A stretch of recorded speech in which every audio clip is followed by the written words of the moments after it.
भारत पर भाषण। आदरणीय प्रधानाचार्य, सम्मानित उपाध्यक्ष, सहकर्मियों और मेरे प्रिय छात्रों, सभी को मेरा नमस्कार। हालांकि हम सभी भारतीय हैं और जन्म से ही इस देश में रह रहे हैं, लेकिन हम में से कितने लोग वास्तव में यह जानते हैं कि भारत क्या है? किस वजह से हमारा देश दुनिया के बाकी देशों से अलग है? हमारे देश की ऐतिहासिक और सांस्कृतिक जीवन का अतीत क्या है? सवाल इतने सारे हैं, लेकिन क्या हमारे पास जवाब है? शायद नहीं। इसके बाद हमें इस अवसर पर अपने देश और इसके समृद्ध ऐतिहासिक, सांस्कृतिक और भौगोलिक विरासत के बारे में और जानना चाहिए, ताकि जब जरूरत पड़े तो हम अपने युवा पीढ़ी और बाहरी लोगों को भी हमारे देश की महानता के बारे में सिखा सकें। इससे पहले कि मैं शुरू करूं, मैं हमारे देश के बारे में स्पीच देने की बड़ी जिम्मेदारी देने के लिए हमारे प्रिंसिपल को विशेष धन्यवाद देना चाहता हूं।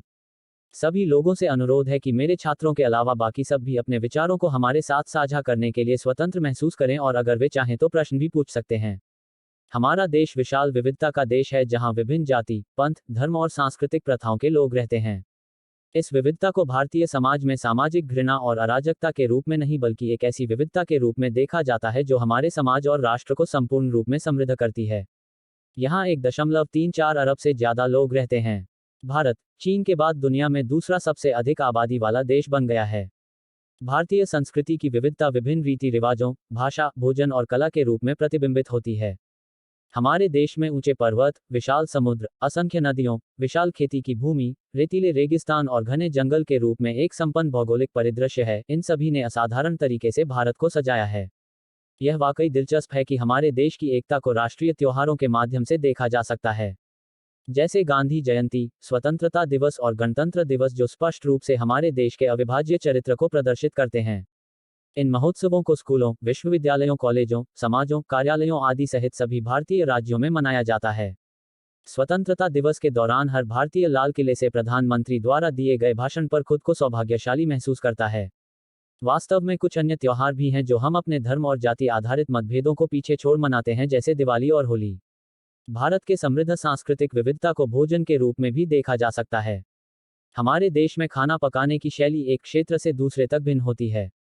मसालों और जड़ी बूटियों के प्रभावशाली वर्गीकरण के लिए भारतीय व्यंजन जाना जाता है।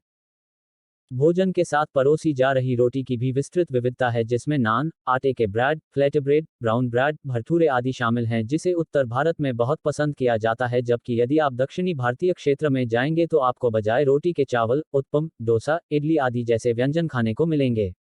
यह अंत नहीं है, क्योंकि भारत का सार कई तरीकों से देखा जा सकता है, और यह अलग अलग धार्मिक प्रथाओं, भौगोलिक विविधता और खाद्य विविधता तक ही सीमित नहीं है। हम अपने देश की उल्लेखनीय स्थापत्य संपत्ति, कपड़े की शैलियों आदि के बारे में बात कर सकते हैं।